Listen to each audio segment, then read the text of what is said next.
Abramos a palavra do nosso Deus em Colossenses no capítulo 3.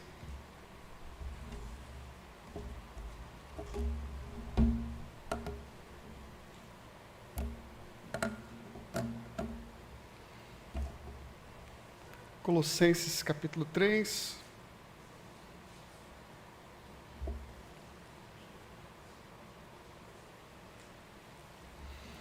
Nós leremos do versículo 5, meus irmãos, até o versículo 11.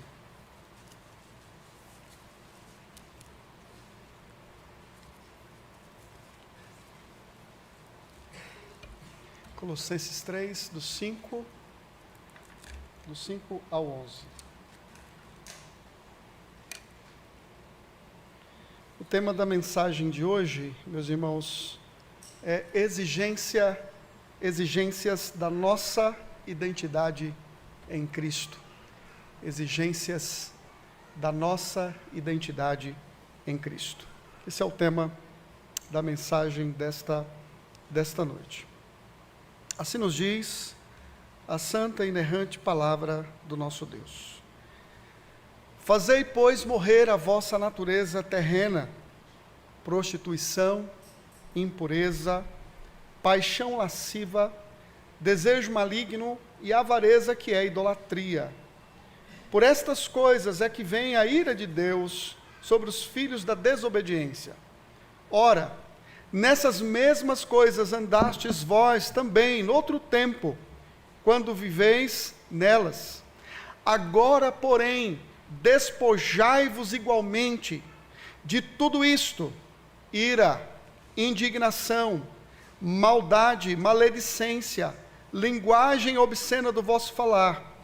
Não mintais uns aos outros, uma vez que vos despistes do velho homem com seus feitos, e vos revestistes o novo homem, que se refaz para o pleno conhecimento, segundo a imagem daquele que o criou, no qual não pode haver grego, nem judeu, nem circuncisão, nem incircuncisão, bárbaro ou cita, escravo, livre, porém Cristo é tudo em todos. Até aqui a leitura da palavra do Senhor. Vamos orar ao nosso Deus, meus irmãos. Baixe sua cabeça e fale com Deus neste momento. Senhor, nosso Deus e nosso Pai, queremos ouvir a Tua voz. Queremos ouvir a Tua palavra. O texto que acabamos de ler, na carta que estamos expondo, é palavra do Senhor, palavra inspirada do céu para nós, o Teu povo. Por isso, Deus, em nome de Jesus, que o Senhor abra o nosso entendimento e a nossa mente, o nosso coração, para recebermos do Senhor a Tua palavra. Toca-nos, Deus, ilumina-nos e mostra-nos o Filho do Senhor na Tua palavra, de forma que o nosso coração e a nossa vida sejam totalmente transformados pelo poder do Espírito Santo do Senhor, que em nós habita e que inspirou a Tua santa e bendita palavra, para que, por meio dela, pudéssemos viver e agradar ao Senhor. Oramos ao Senhor, em nome de Cristo Jesus, para a Tua glória. Amém.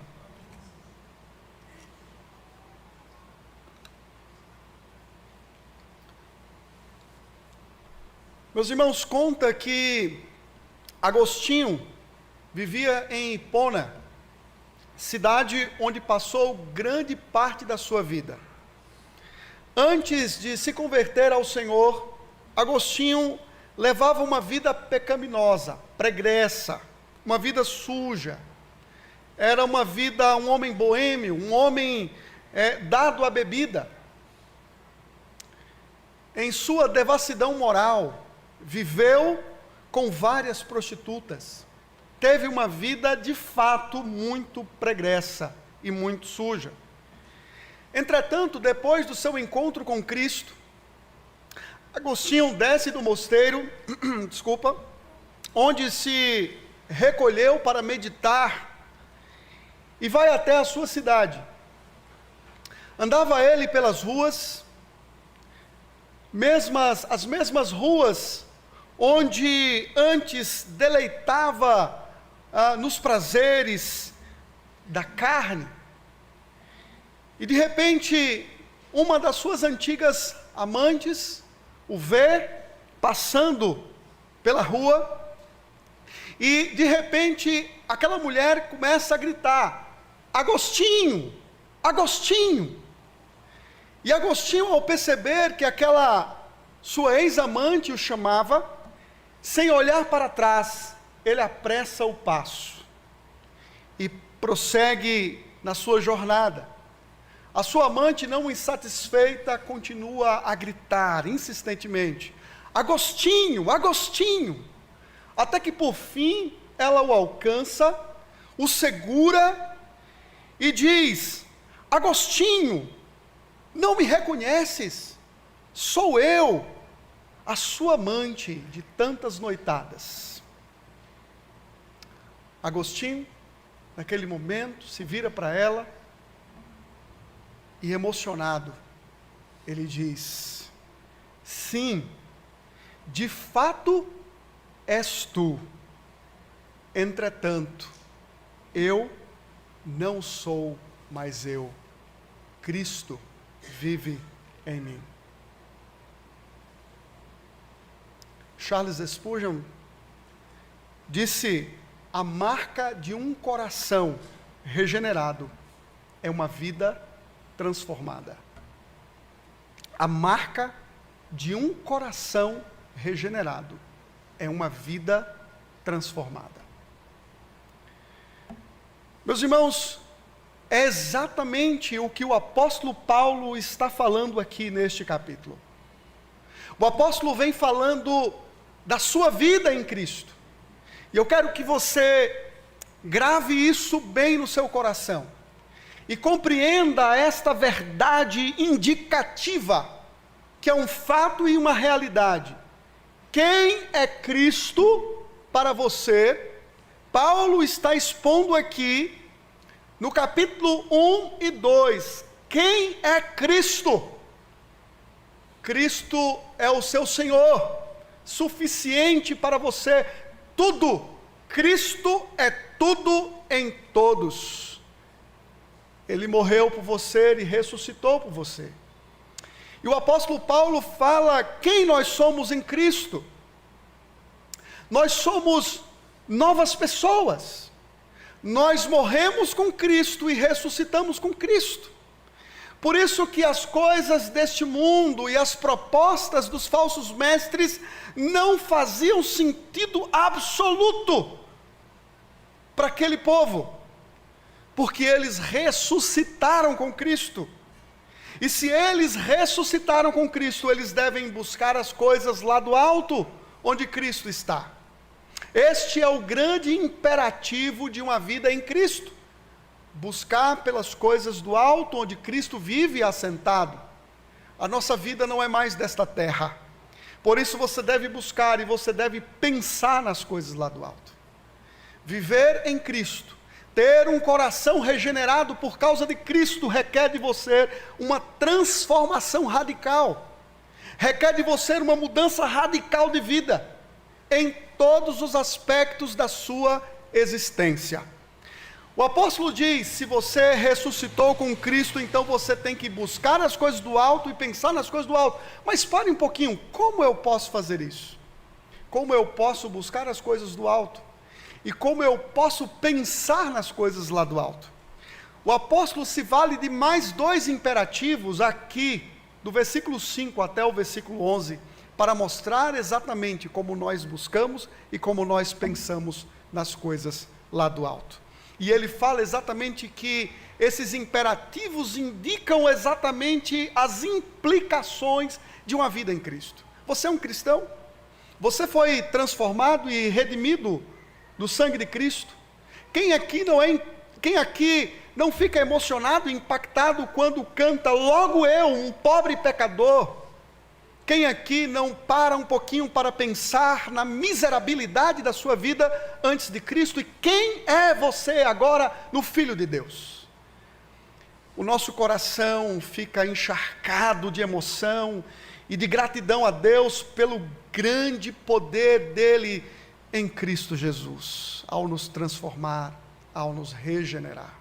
Por isso, se você tem uma identidade em Cristo, sua identidade requer de você uma atitude ou atitudes que agradam ao Senhor.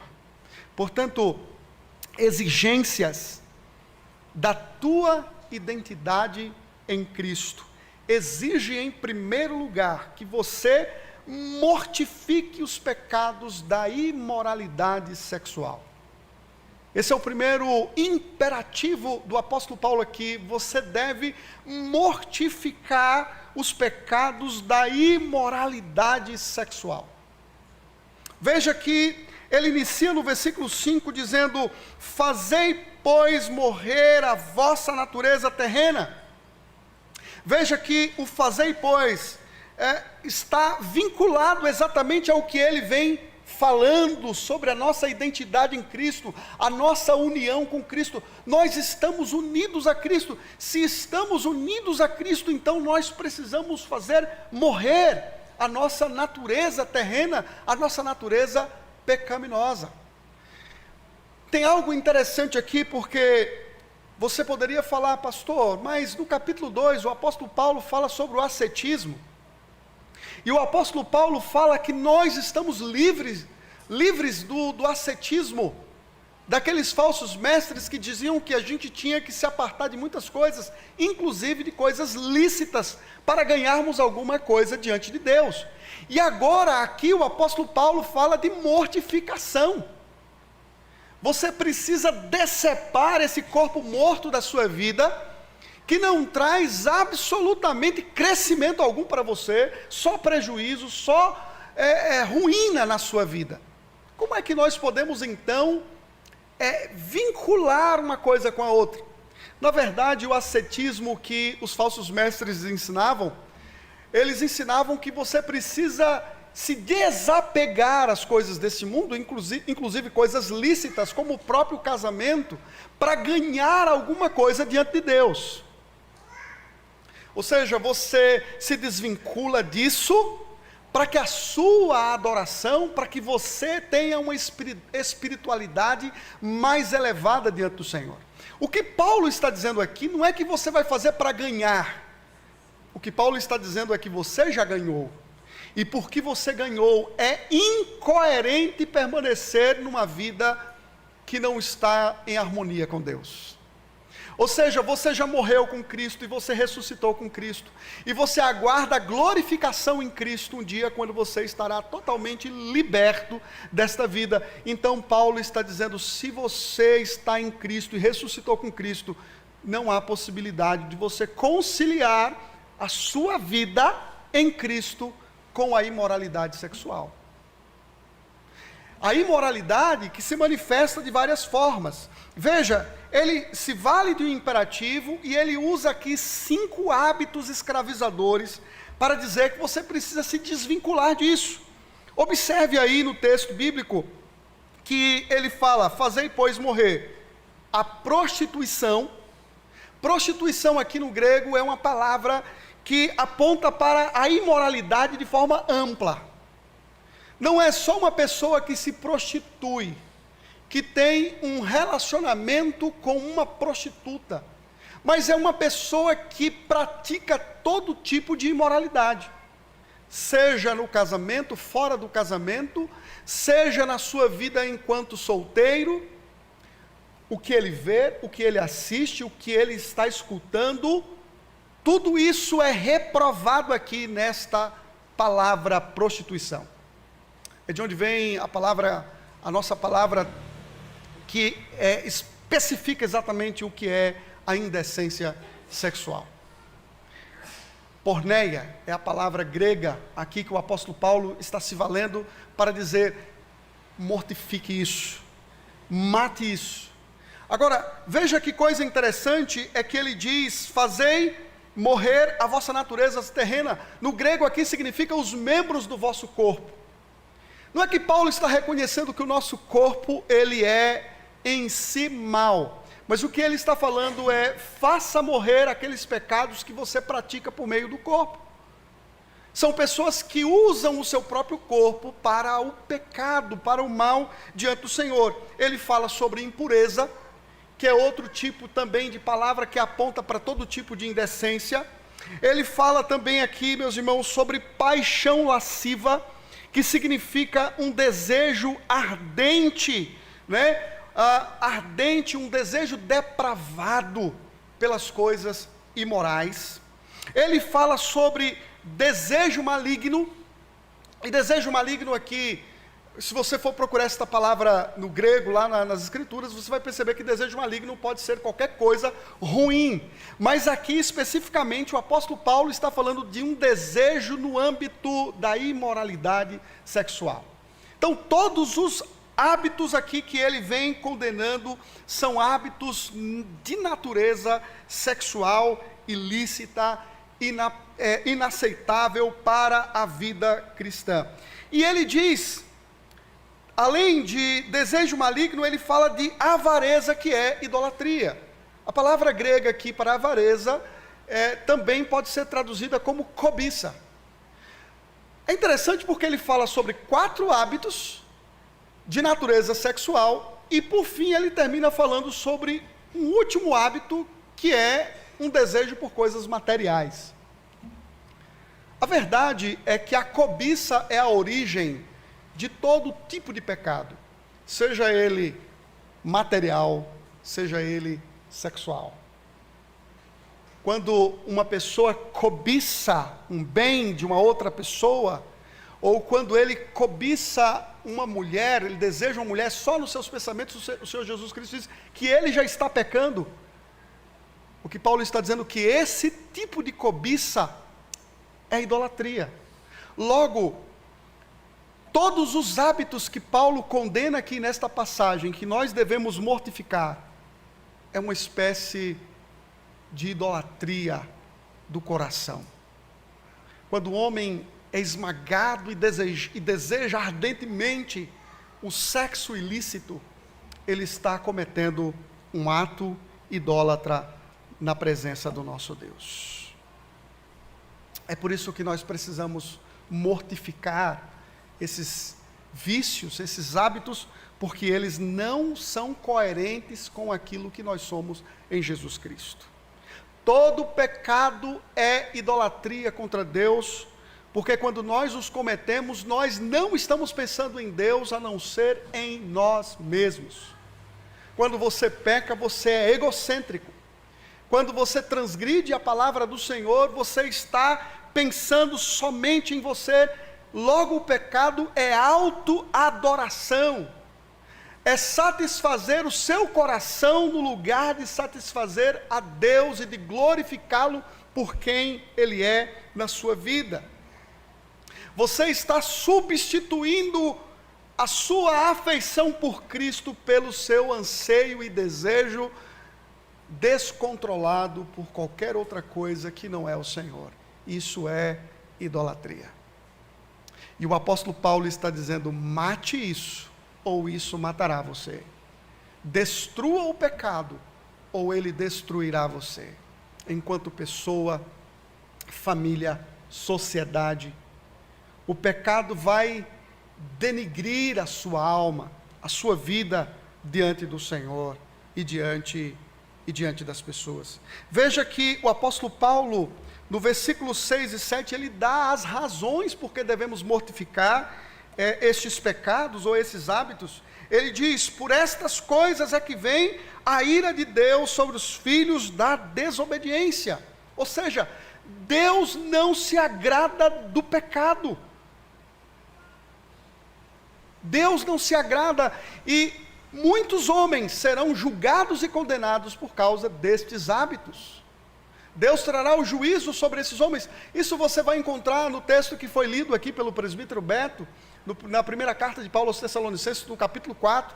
Nós encontraremos isso em Romanos, no capítulo 13. Em Efésios, no capítulo 5, o apóstolo Paulo condenando a indecência sexual. Isso tem que ser mortificado, tem que ser desarraigado da nossa própria vida. E ele diz no versículo 7, ora, nessas mesmas coisas andastes vós também noutro tempo, quando viveis nelas. Veja no versículo 13 do 12, que ele diz, e a vós outros que estáveis mortos pelas vossas transgressões e pela incircuncisão da vossa carne, vos deu vida juntamente com ele. Portanto, mate o pecado, destrua o pecado, especialmente aqueles que são da imoralidade sexual. Meu irmão, você precisa ser radical com o pecado. Você precisa ser radical. Você precisa agir com radicalidade diante disso que é tão nefasto na sua vida. Muitas vezes, um membro do corpo de uma pessoa tem que ser amputado, porque se não amputar, aquele mal prejudicará todo o seu corpo. É preciso decepar aquele membro, porque senão aquela pessoa pode ter a sua vida complicada. Ou às vezes um galho ruim é arrancado de uma árvore para que ela se desenvolva bem. Da mesma forma, o pecado, ele tem que ser totalmente arrancado da nossa vida. Você não pode alimentar o pecado. Alimentar o pecado é como alimentar um monstro na sua vida que vai devorar você. É a tentativa de pegar um animal selvagem e criá-lo como se ele fosse um gatinho de estimação. Uma hora ou outra, ele pode atacar você e devorar você. Nós temos histórias reais de pessoas que foram atacadas por tigres, por cobras, por gente que brincou e que brincava com animais selvagens da natureza, cuja natureza de fato é o que ela apresentou, mas muitas vezes o homem brinca com essas coisas e brinca com o próprio Deus. O Senhor Jesus Cristo nos ensinou a forma certa de lidarmos com o pecado. Em Mateus, no capítulo 18, do versículo 8 ao versículo 9, ele diz, portanto, se a tua mão ou teu pé te faz tropeçar, corta-o e lança-o fora de ti. Melhor é entrares na vida manco ou aleijado, do que, tendo duas mãos ou dois pés, seres lançado no fogo eterno. Se um dos teus olhos te faz tropeçar, arranca-o e lança-o fora de ti. Melhor é entrares na vida com um só dos teus olhos, do que, tendo dois, seres lançado no inferno do fogo. O que Jesus está ensinando aqui não é que você tem que cortar a sua mão ou arrancar os seus olhos, literalmente. Mas ele está dizendo, trate de forma radical, com seriedade, o pecado, porque ele pode arruinar a sua vida. Portanto, tome cuidado com o que os seus olhos estão vendo. Se a série ou o filme são indecentes, então pare de assistir. Pare de assistir. Se a série tem cenas indecentes ou educa você a apreciar aquilo que é reprovado pela palavra de Deus, abandone literalmente. Tire da sua lista. Se o seu grupo de WhatsApp compartilha fotos indecentes, vídeos indecentes, se as piadas são indecentes, então pare. E às vezes a gente pensa assim, meu Deus do céu, não é possível que crente mexe com essas coisas, e crente tem grupo de WhatsApps que lida com isso. Tem, irmãos? Tem. E tem. Gente, por exemplo, que brinca com aquilo que você reprovava no início da sua conversão. Gente que brinca com cerveja, com bebidas, com alcoolismo. Gente que brinca com o casamento, com o sexo. O que somos instruídos a fazer é decepar isso da nossa vida e não permitir que isso ocupe qualquer tipo de lugar na nossa mente e no nosso coração. Crianças e adolescentes, prestem atenção aqui no pastor. Eu sei que vocês são uma geração que gostam de celular, que gostam de tablet. Às vezes, quando vocês estão perto do papai e da mamãe, é possível acompanhar o que vocês estão vendo, assistindo. E isso é um grande auxílio para vocês. Isso é bênção de Deus, ter os seus pais por perto para educar vocês a caminhar na presença do Senhor e a glorificar o Senhor. Mas na escola, muitos dos seus coleguinhas levam aparelhos para a escola. Quando tiver uma turminha vendo vídeos, vendo fotos, tome cuidado. Se o grupo está vendo alguma coisa que em casa você foi instruído pelo seu pai e pela sua mãe a não ver, renuncie, não veja, diga não ao grupo. Mesmo que você fique isolado, mesmo que você fique lá no canto, diga não. Seja corajoso o suficiente, como José, a dizer: não, não vou pecar contra o meu Deus, e não vou agir de forma contrária à instrução que o meu pai e a minha mãe me deram, porque eles sabem o que é melhor para a minha vida. Sejam corajosos para dizer não a si mesmo, não aos colegas, não ao mundo, não às propostas de Satanás, porque o pecado, ele é destrutivo. O pecado, ele é destrutivo e avassalador na vida de uma pessoa. Se você está em Cristo, mortifique os pecados da imoralidade sexual. Diga sim a Cristo, viva para Cristo e coloque os seus olhos somente em Cristo. Exigências da tua identidade em Cristo. Em primeiro lugar, mortifique os pecados da imoralidade sexual, 5-8 ou 5-7. Em segundo lugar, abandone os pecados prejudiciais à vida social. Abandone, em segundo lugar, os pecados prejudiciais à vida social. Nós temos um segundo imperativo, aqui na nossa passagem, no versículo 8, ele diz: agora, porém, despojai-vos igualmente de tudo isto. Ele se vale aqui da figura de uma pessoa que está com as vestes sujas, a roupa está imunda, está suja, ele está sujo, ele arranca aquela roupa, ele toma um banho e agora ele se veste com uma nova roupagem. Por isso, se você se despiu da velha vida, da velha natureza, do velho eu, como Agostinho fez, agora, não sou mais eu quem vive, mas Cristo vive em mim, e portanto eu preciso abandonar os pecados da fala.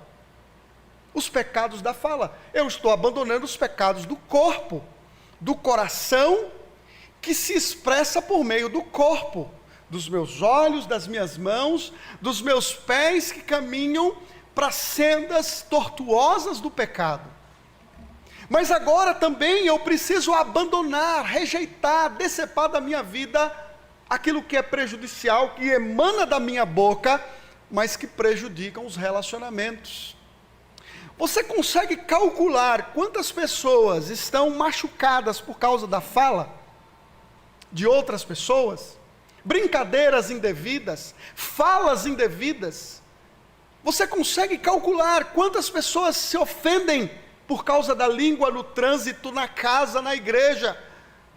O que o apóstolo Paulo está dizendo é que isso não faz parte do que você é em Cristo. Abandone totalmente esse tipo de prática, porque é prejudicial. E interessante é que ele se vale de mais um imperativo, e ele elenca mais 5 hábitos escravizadores aqui, que devem ser totalmente abandonados por nós. Veja, ele fala aí no versículo 8: despojai-vos igualmente de tudo isto: ira, indignação, maldade, maledicência, linguagem obscena do vosso falar. Se a imoralidade ela é destrutiva para a pessoa,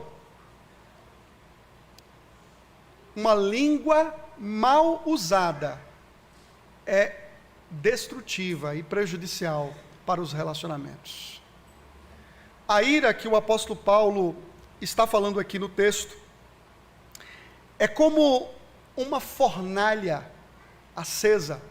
E é muito interessante porque se você pegar ira e pegar a outra palavra aí, que é a palavra indignação, elas são muito parecidas, mas elas têm uma leve diferença.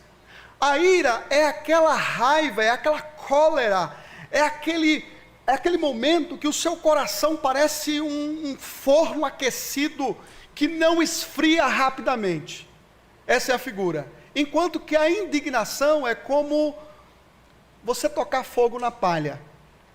Queima, levanta uma grande labareda, mas logo apaga muito rápido. Eu me lembro de um adolescente na antiga igreja que eu pastoreei. Ele estava tocando fogo, ateando fogo no lixo, e aquele fogo, numa época de muita seca, as fagulhas foram para o pasto, e incendiou um pasto inteiro. Foi grande o fogo, o fogo lambeu todo aquele pasto, fez um fumaceiro no bairro, foi uma coisa terrível. Mas foi ali coisa de 10 minutos, 30 minutos, o fogo já tinha passado. A indignação, ela é vista exatamente assim, como algo grande, terrível, mas que se apaga muito rapidamente. Enquanto que a ira é algo do coração, ela está acesa, o coração está fervendo, está aquecido, não existe chamas, mas existe um aquecimento do coração, explosivo, que não para tão rapidamente. Esta semana eu estava assistindo um jornal e me deparei com uma reportagem interessante. Um adolescente pediu alguns salgados e não avisou o pai nem a mãe que tinha feito esse pedido. O motoboy chegou para entregar os salgados e o pai então desceu para atender o motoboy. O motoboy solicitou que o senhor desse a ele o código para ele entregar os salgados. E o homem então falou, mas eu não pedi nenhum salgado. E começou uma discussão. Ali com o motoboy. E o homem foi ficando nervoso, foi ficando chateado, e o homem esbravejava e gesticulava. E o filho adolescente então chegou e disse que foi ele quem tinha feito o pedido ao motoboy. Mas aquilo já não aplacava a ira do pai. O homem simplesmente saiu da portaria, foi na sua casa, voltou com um facão. O motoboy saiu desesperado para o outro lado da rua e um senhor pedindo, pelo amor de Deus, não faça nada disso, não faça isso. Por pouco esse senhor não tirou a vida desse motoboy, por muito pouco. No outro dia a reportagem foi na casa dele e o homem estava totalmente constrangido, arrependido pelo que tinha feito, pediu desculpas ao motoboy, mas o estrago já tinha sido feito. Muitas vezes nós somos assim, somos irracionais na hora da indignação, falamos o que não devemos, fazemos o que não devemos, e depois ficamos constrangidos. Em dados momentos, uma situação assim pode ser muito drástica na sua vida, no seu casamento, na educação do seu filho, com os seus vizinhos, com as pessoas na rua. Então tome muito cuidado, mortifique isso no seu coração, meu irmão. Se você é uma pessoa que fica indignada com muita facilidade, que o coração fica aceso com facilidade, mortifique isso. É o que a palavra de Deus está dizendo. Abandone isso, porque isso não faz parte do que você é em Cristo Jesus. Isso não faz parte do que você é em Cristo Jesus. Uma outra situação é que, certa feita, um senhor solicitou um táxi para ir para o aeroporto, e na hora que eles estavam a caminho do aeroporto, o taxista ali de boa, e o homem atrás, um outro carro preto atravessou repentinamente a frente do taxista, e por muito pouco ele não bateu naquele carro. Ele teve que se desviar e tirou um fino no carro. O motorista da frente simplesmente colocou sua cabeça para fora e começou a esbravejar, começou a reclamar e a criticar e a falar mal daquele taxista. O taxista simplesmente acenou com a mão e amigavelmente o dispensou. Com muita gentileza, aquele senhor passageiro indignado perguntou ao taxista e aprendeu uma baita lição. Por que você fez isto? Por que você fez isto? Esse cara quase arruinou o seu carro e nos mandou para o hospital, por muito pouco. O motorista, muito gentilmente, ensinou aquele homem o que ele denominou como a lei do caminhão do lixo. A lei do caminhão do lixo. Ele explicou que muitas pessoas é como um caminhão de lixo. Eles andam cheios de lixo. Frustração, raiva, decepção. À medida que o lixo se acumula, eles precisam de algum lugar para despejá-lo. E por vezes, essas pessoas despejam no trabalho, despejam na sua casa e elas despejam nas ruas. O motorista disse, não leve o lixo e espalhe para as outras pessoas. O resultado final é que as pessoas bem-sucedidas, elas não permitirão que os lixos ou que o lixo das outras pessoas interfiram no seu dia a dia. Veja, você pode até mesmo não impedir que as coisas aconteçam na sua vida, mas você pode escolher como agir. Talvez uma fechada, talvez uma falta de educação. É alguém que quer despejar o lixo dele na sua vida. É alguém que quer despejar em você a indignação dele em casa, a decepção dele no trabalho, a insatisfação dele no casamento. Por vezes essas pessoas querem deixar e despejar toda a indignação em você, e você não pode reagir da mesma forma. A falta de educação do outro não pode ser a sua falta de educação. O mau comportamento do outro não pode ser o seu mau comportamento, porque você está em Cristo. Você está em Cristo. E em Cristo, você deve agir de forma diferente. Veja, ira, uma fornalha acesa continuamente, indignação como fogo na palha, e ele continua falando aí sobre maldade, e aqui maldade de fato são aquelas pessoas maldosas que simplesmente querem prejudicar você. Então Paulo está dizendo, não seja maldoso, não fale mal e depois fique se desculpando, né? Já viu que tem gente que quer falar o que quer para você, ela está disposta a falar o que ela deseja, aí ela se desculpa na brincadeira, ela dá uma de inocente como se não tivesse ciente do que ela está fazendo. Não tem gente que é assim? Pura maldade, faz porque quer fazer, faz de forma intencional, mas não assume o erro. O que Paulo está dizendo, não seja você assim, não seja você assim, seja gentil. Tem coisas, meus irmãos, que nós falamos que não tem necessidade de falarmos. Tem coisas, olha, você tem que pensar bem quando você vai dar uma resposta a uma pessoa, porque tem coisas que não vai edificar você, não vai ser benéfico para o outro. Pense antes de falar, e haja sempre de acordo com o que você é em Cristo Jesus.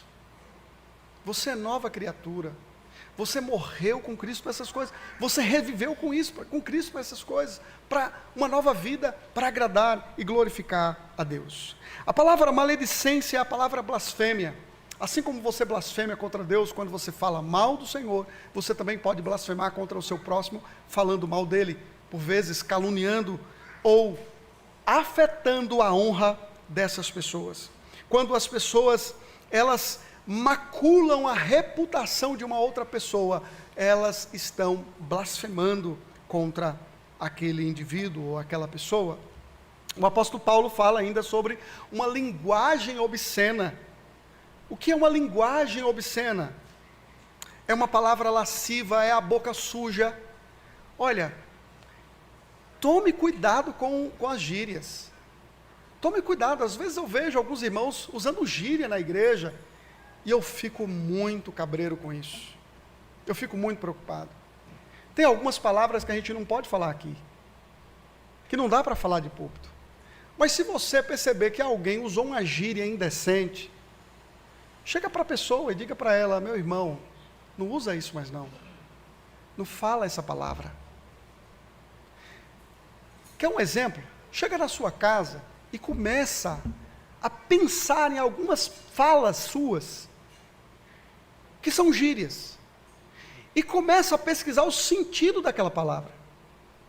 Se você vê que esta gíria tem conotação indecente, imoral, não use essa linguagem na sua casa, com seus filhos. Não use essa linguagem na igreja. Não use essa linguagem no trabalho. Tome cuidado com esse tipo de linguagem, porque aquilo que caiu no comum da sociedade pode ser uma linguagem obscena. Pode ser uma língua suja. O que Paulo está dizendo é que nossa vida em Cristo, nós precisamos decepar isso.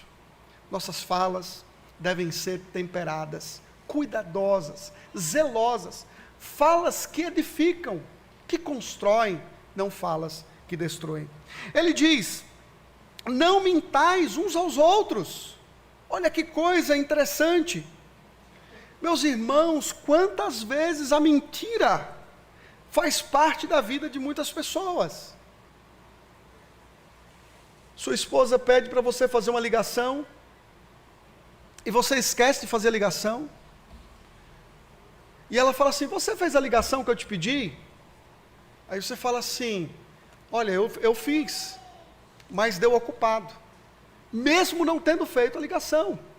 Ou às vezes uma pessoa chega para você na igreja e fala assim: você pode fazer tal trabalho? Você diz: claro que posso, mesmo quando você está disposto a não fazer, mesmo quando você não vai fazer e quando não tem disposição para fazer.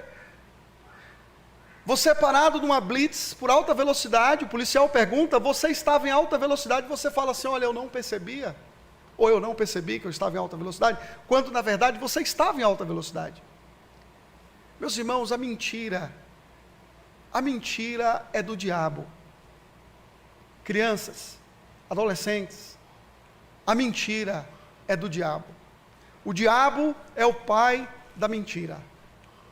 O diabo é o pai da mentira.